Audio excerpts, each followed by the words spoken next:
Okay, on to chapter 7, uh, late antiquity and the emergence of the medieval world. I'm going to try to make this actually pretty quick. I'm sorry for all the confusion. I had this previously recorded, and somehow that became corrupted. So I'm going to try to get this quickly. Um, as such, here are your focus questions, things that we will look at during this chapter.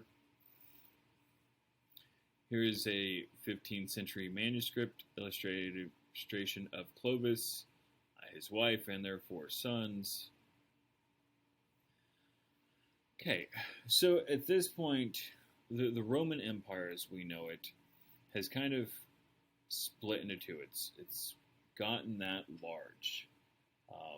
You have the Western and the Eastern empires, realistically. The Eastern Empire is going to be focused in Constantinople.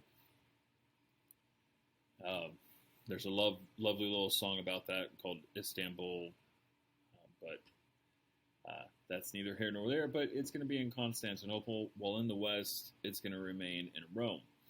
Um, so Diocletian is going to become the ruler of this new Roman Empire. And what he's going to do is he's going to, first off, claim divine right to rule over this new Rome. Second, and one of the reasons why that's important, is that now the authority to rule is no longer going to come from the Roman Senate, but through the divine right theory.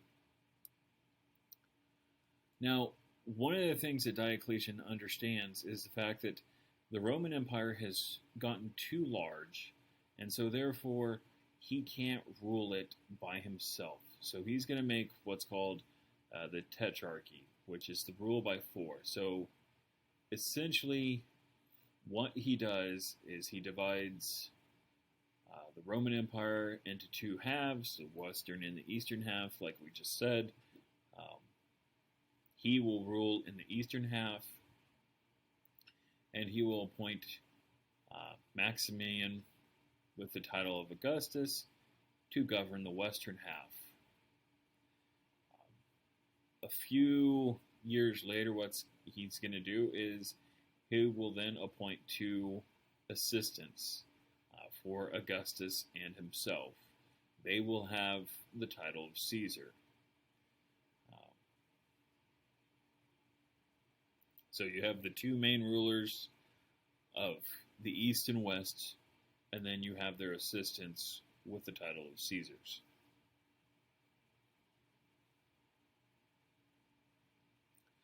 So Diocletian is, of course, going to run into some problems during his tenure in charge. One of the things he's going to run into is resolving economic problems. So there's going to be a shortage of gold and silver, and that's going to lead the government to devaluing the coins that they have in circulation. So they're trying to increase the money supply by doing that. The problem with that is, on the flip side, and this is something we're experiencing today, when you have too much money supply, you have inflation. And so inflation is going to run rampant under Diocletian. And the currency eventually becomes almost worth nothing because they don't have any precious metals in them. And that's what I meant by devalue the coin. So they start making the coins without the precious metals. Along with this, he's going to have to face, and this is going to affect the economy, he's going to have to face, invasions, civil war. Those are going to disrupt the normal commerce and means of production. Some of the things he'll do to try to fix this is he'll establish fixed wages and prices for the entire empire to try to work against inflation. And he will also allow taxes owed to be payable in kind, which means that the people can use goods or produce instead of money. So following him up, we have Constantine. Constantine is going to kind of redo, or undo, I should say, most of what Diocletian has done, because he is going to consolidate power again for both the western half and the eastern half. And he's going to become the sole ruler of the Roman Empire.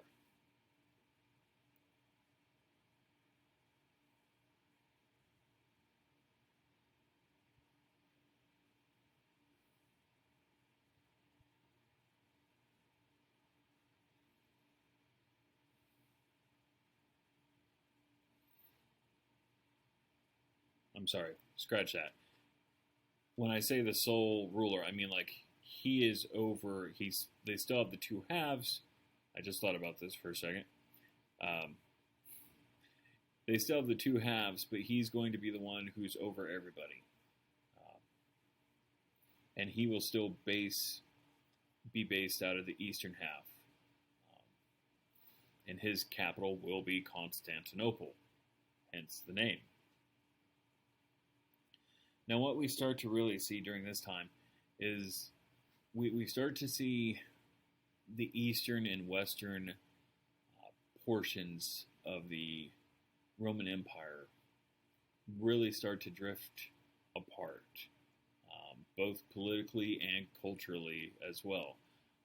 And they never actually will unite again after this.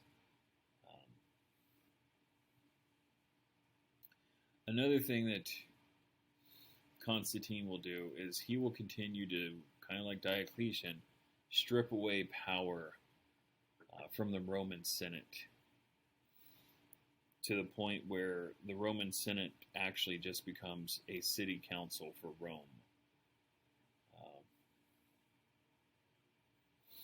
So really we've gone from Rome being a republic to now the leaders are leading, or the rulers are ruling by divine right.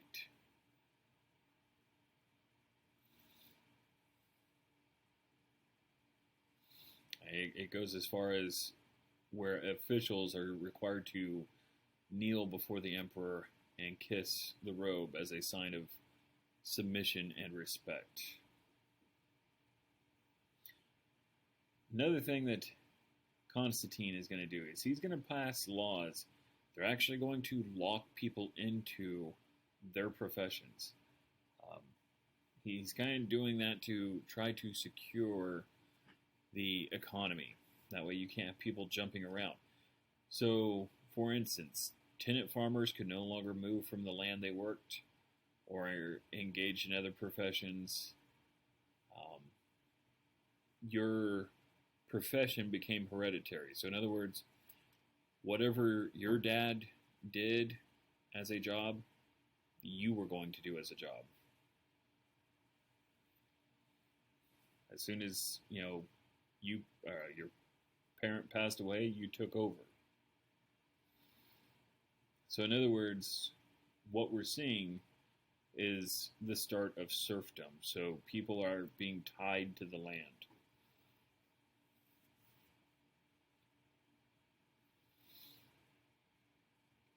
And we've already talked about how he's going to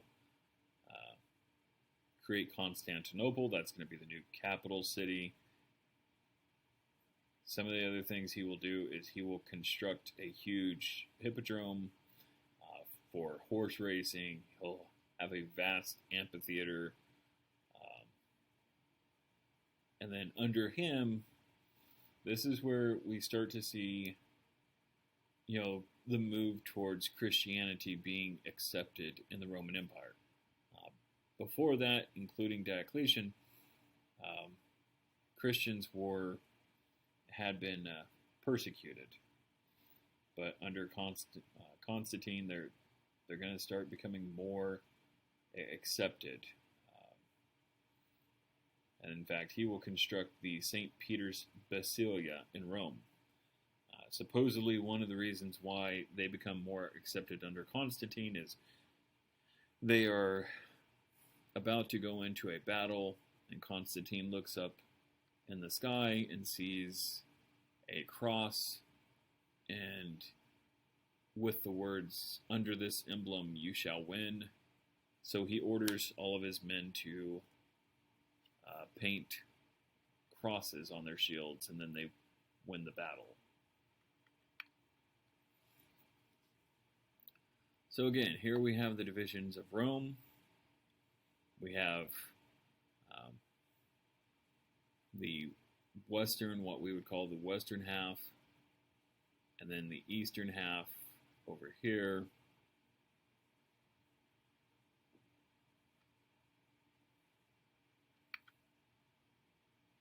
Here's Constantine.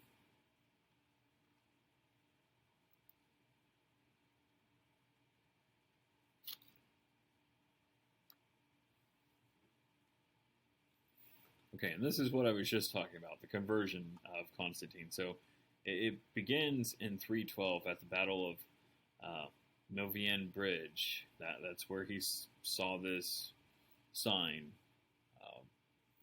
given to him about the cross. Now, at first, he is going to issue the Edict of Milan, which just mildly tolerates the existence of Christianity, and it'll actually grant legal status to Christians. It doesn't make Christianity the official religion of Rome, though. And there's still going to be some disputes.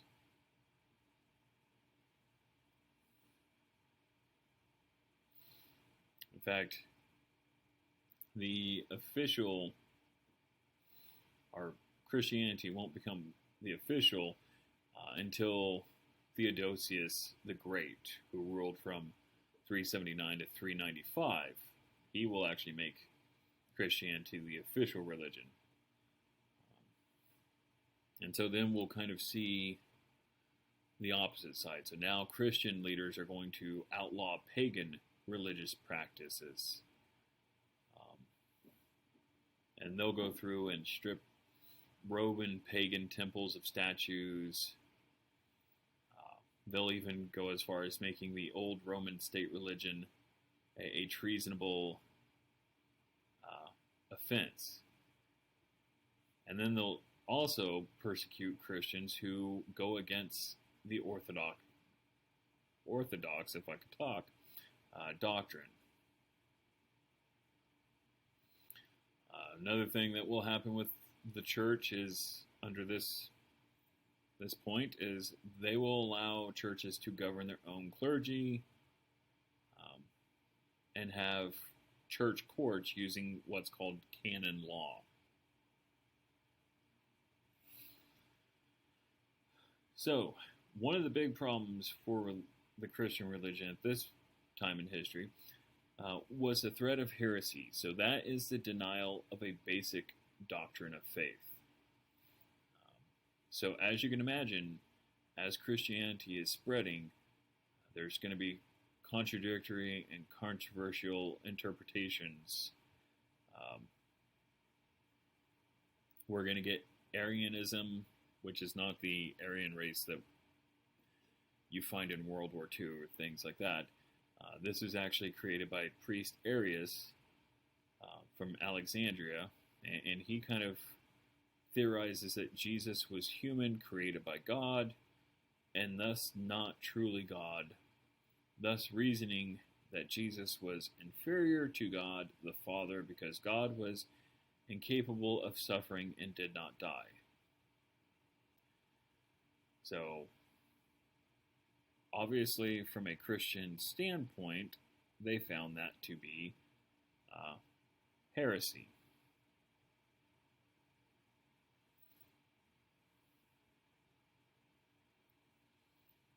So that's completely different than the Aryan race thing.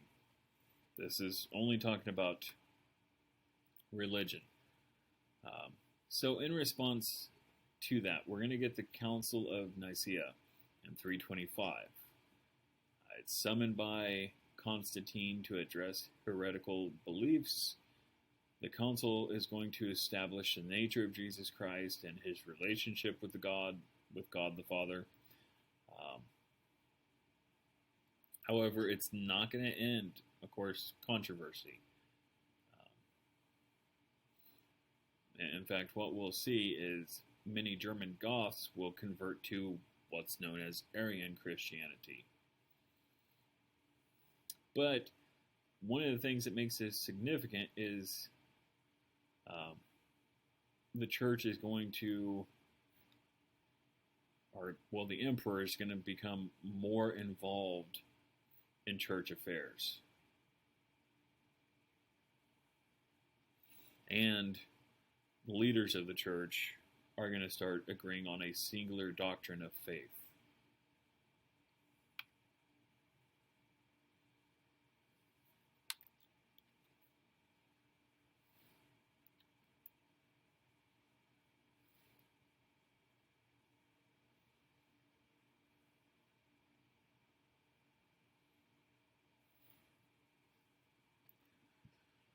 So, after Constantine's death, the Roman Empire is permanently split into two. We're going to have two independent states. By the 5th century, the Eastern Empire is going to remain intact, and it's going to become known as the Byzantine Empire. And again, the capital city will be Constantinople.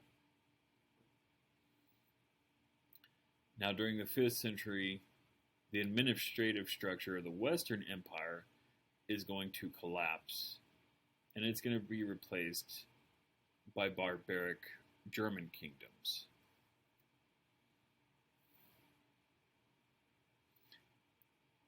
So the Rhine and Danube rivers in the north serve as the empire's boundaries there. Beyond that, you had various Germanic tribes that lived, and they're considered uncivilized barbarians. Though they did have some Romanization of some of these tribes, because the tribes would trade and sometimes actually fought with the Romans. To a certain extent, I mean, they actually, if it was a friendly German tribe, would serve as auxiliaries, or kind of like your reserves in the Roman army.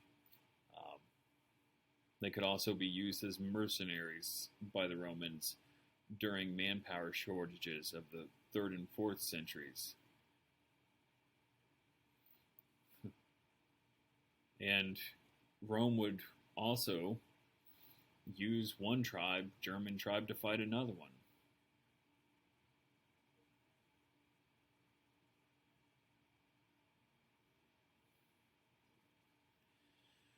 The problem with this is because of the manpower shortage,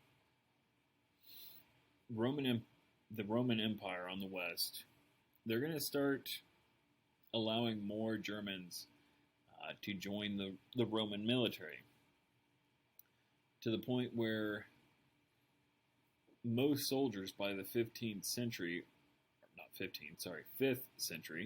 are going to be German mercenaries. That's going to have negative side effects. Germanic tribes will start learning Roman military tactics. Germans become more influential in Roman politics, and many will become officers and even commanders, called patricians. and sometimes the emperors would actually become their puppets. This happened to the point where eventually there is no Roman army in the fact that it's all German mercenaries. So, in other words, Rome no longer has an army loyal to Rome itself.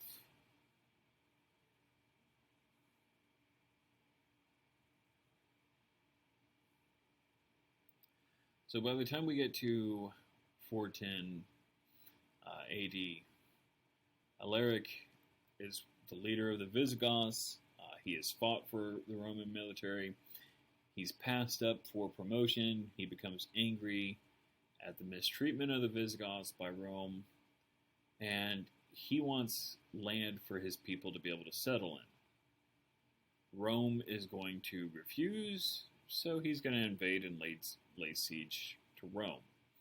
This is the first time that Rome has been sacked.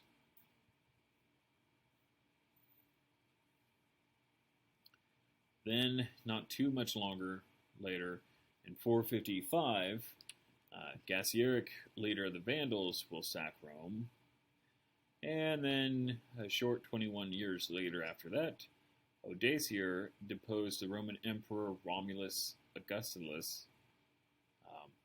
Now, he's not going to take on the title Emperor, but he will call himself King of Italy. This is the official end of the Western Roman Empire.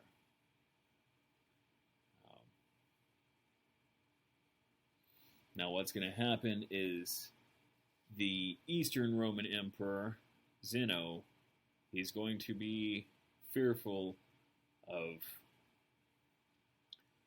Odoacer's growing power. He's going to ask Theodoric of the Ostrogoths to defeat Odoacer and try to bring back Italy into the empire.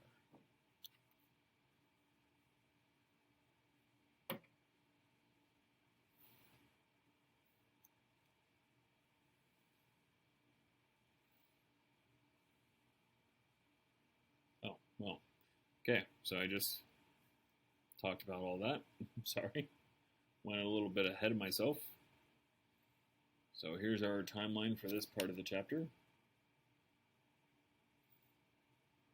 Here's our maps.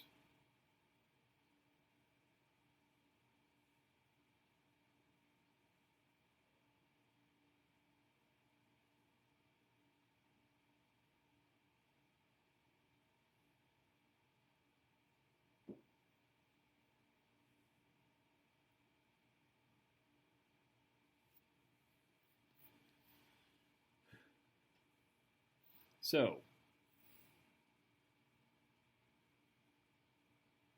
the Ostrogothic kingdom. Sorry. So Theodoric is able to defeat Odoacer, and he will control Italy in 493. Odoacer is, he of course had deposed the last Western Roman Empire in 476. But then in 568, there's going to be a Lombard invasion, and that will end the Ostrogothic kingdom. And that brings us to the Visigothic kingdom of Spain. They lived along the Danube River, if I could talk, were pushed into the Roman Empire by the Huns. They're going to ask the Roman Emperor Valens to allow them to cross the Danube and farm the Balkans. Just kind of like with all the other, tribes, they're going to suffer mistreatment by the Romans, so they're going to attack. And Emperor Valens and 40,000 soldiers are going to be killed by the Visigoths in 378. Then they will invade and sack Rome and create an independent kingdom in Spain. But then their kingdom is ended by a Muslim invasion in 711. So there's a lot of invading and kind of kingdoms coming into play and then going out of play. Europe, as far as the countries, are definitely not anything close to what we look at today. Here we have the Church of St. John the Baptist as a typical Visigothic architecture in Spain. So the Frankish kingdom. Clovis converted to Catholicism around about the middle of his rule, and he will establish the Frankish kingdom. By converting, he's going to gain the support of the Roman Catholic Church, which is established at this point, against the Arian sect of Christianity. He will establish the Merovingian dynasty. And then we have the Frankish king Charles Martel, also known as the Hammer. He will defeat a Muslim invasion into Lower France in 732. This is going to make it to where the Moors, as they were referred to, were unable to expand into southern Europe and were contained on the Iberian Peninsula.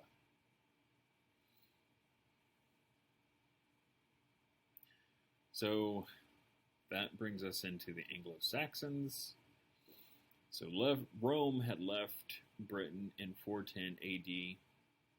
They were the country's only line of defense, so now they're defenseless, and the Saxons will invade from the North Sea region, kind of establishing Great Britain, or early Great Britain, early England. Here's our timeline.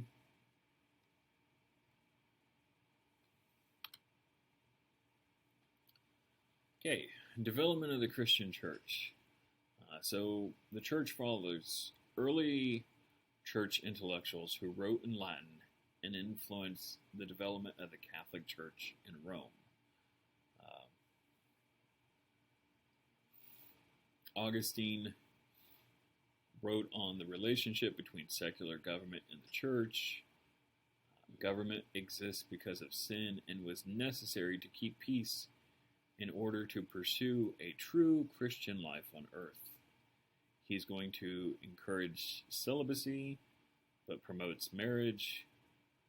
Felt Christians were completely unable to reject their sexual nature, but stated that a couple should only engage in sex to procreate.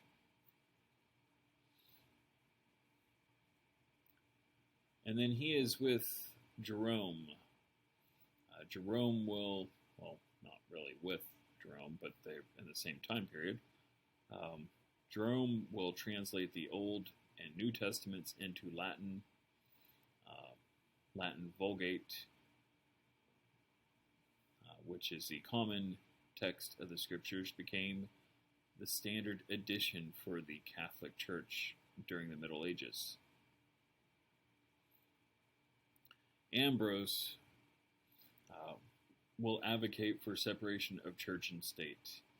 He will defend independence of the church against secular powers. Spiritual authority should take precedence over secular powers in spiritual matter. And that brings us to the power of the Pope. Western Christians will begin to accept the Bishop of Rome as head of the church. So he wasn't officially the Pope at the beginning. He is a Bishop of Rome.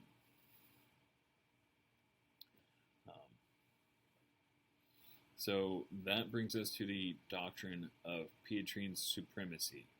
So the popes of Rome were thought of to be the successors of St. Peter and heirs to his highest level of authority as chief of the apostles.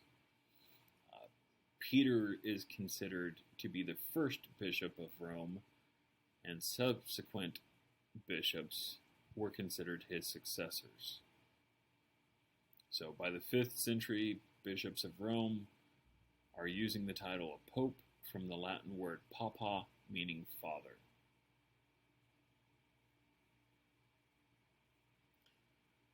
So, Pope Gregory the Great, he will make Rome and its surrounding area into an administrative unit that became known as the Papal States.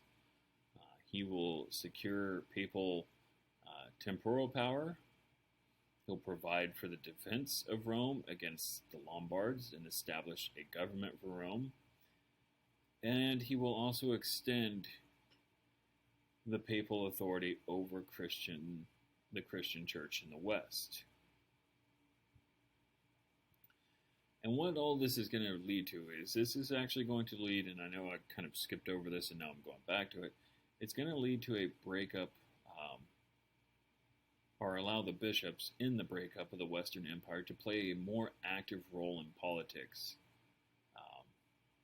And that also allows the church to kind of have greater independence as well. And so what we'll see is they will serve as advisors to Christian Roman empires, or emperors, not empires, emperors. And then once the empire is done, it will be the weakness of the political authority in Italy that will allow for greater church independence. Here we have a depiction of Pope Gregory the First, or Gregory the Great.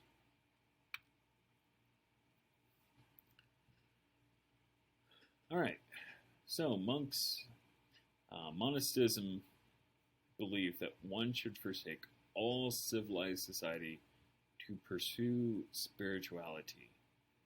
Saint Anthony gave his 300 acres of land to the poor and went to the desert to pursue spirituality. Saint Simon of Stylite lived for 37 years, supposedly, atop a 60-foot pillar. Children would actually bring him bread and goat milk. Now, those two are kind of the exceptions. Most monks actually found themselves not able to live in solitude. Us, just coming kind of out of COVID, we realize that people, are kind of, we have a group mentality. We need other people. Even if we say we're loners, we still need other people at some point. So we're going to get the Benedictine monasticism. Wow, I can't talk today. Saint Benedict of Nicaea develops monastery communities. So monasteries were strictly ruled by an abbot, and it was not somebody who was like, "Hey, abbot." This is not a comedian from the 1930s and 40s. But the abbot had complete authority over the monks. Monasteries own land that enabled them to be self-sufficient. They're isolated from the outside world. They'll live in poverty. And they're supposed to be an example to the world of moral rightness. And then that will lead to the development of nuns or female monks. And they would sometimes live in monasteries too, in separate housing, and they're led by an abbess. So here we have Saint Benedict.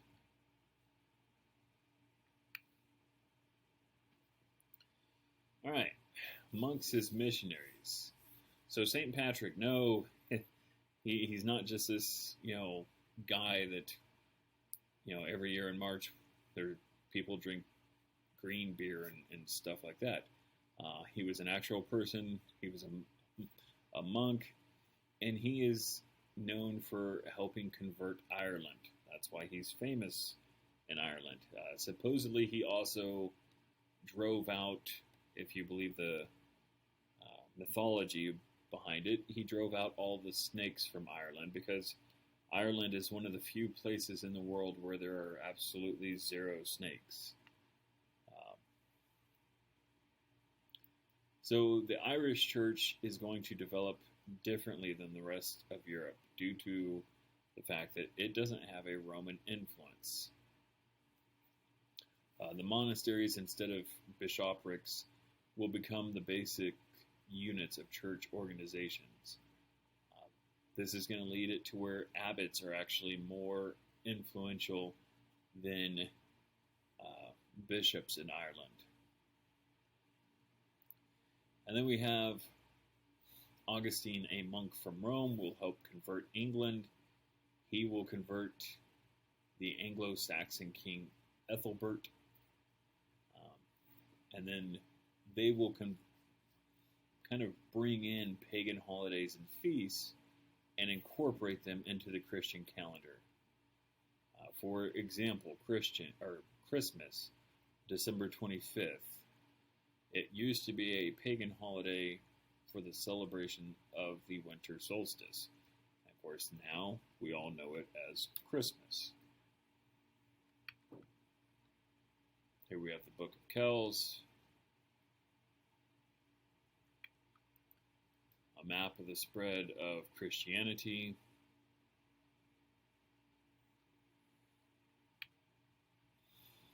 All right, so the Byzantine Empire. So this is the eastern portion of the empire. It will continue on until 1453. So it kind of separates itself from all the instability that's happening in the West. And it's going to develop differently because of that. So the reason why we know it as the Byzantine Empire is because that's what historians call it. They would not have referred to themselves as the Byzantines. They still would have considered themselves as the Roman Empire. But historians call it the Byzantine Empire because the capital was in Constantinople, which had once been known as Byzantium.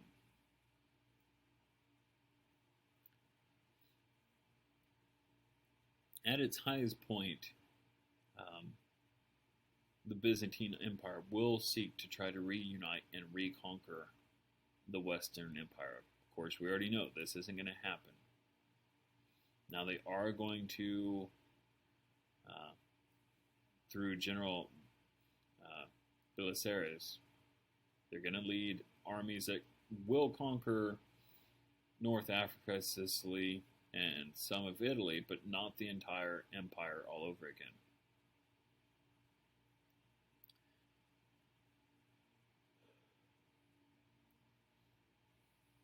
Now and I know I'm skipping around a little bit. Of course, this empire is going to be ruled by Justinian, who will be married to Theodora. She is a strong-willed actress. They get married when she's 25 and he's 40.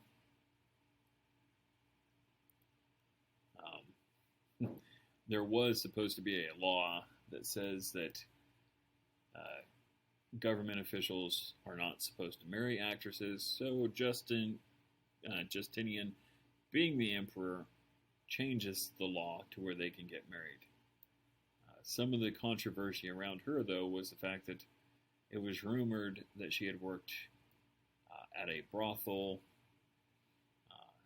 servicing low-status customers prior to being a dancer. So she was not a woman of high reputation or status. However, it is also said that she was supposed to have saved Justinian's reign after the Nika riots in 532.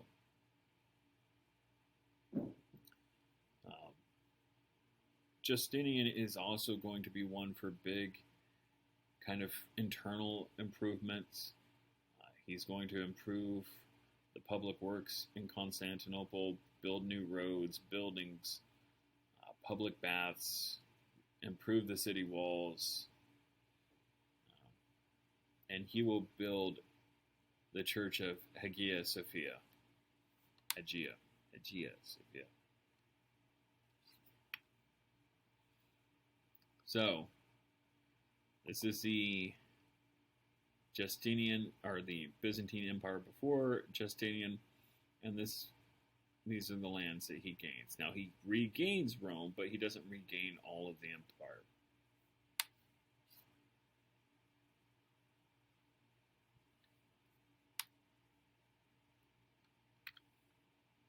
Here we have Justinian and his court,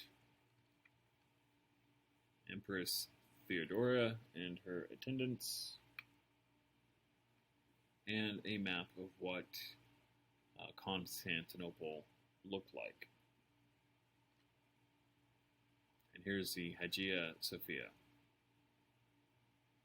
It's a really immaculate place.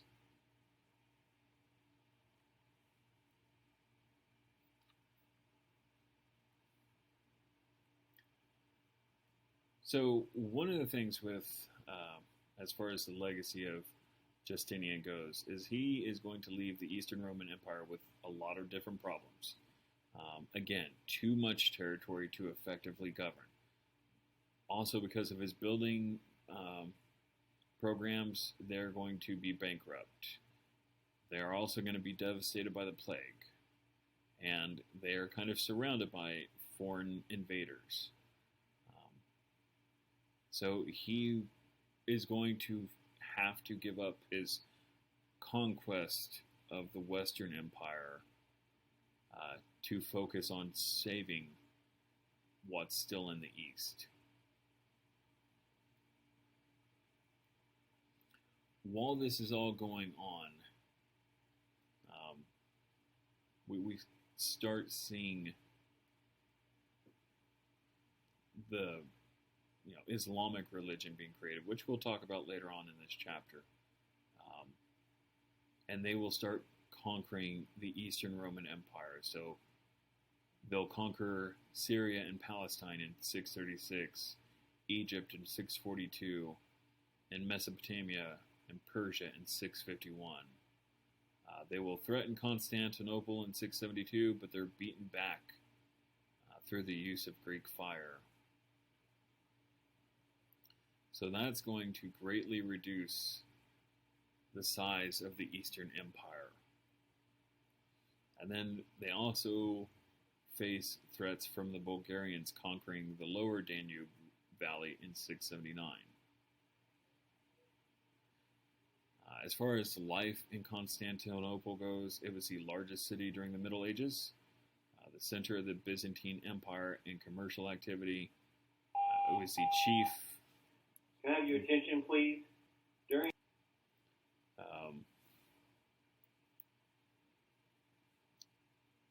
It was the chief commercial center for goods traveling east to west.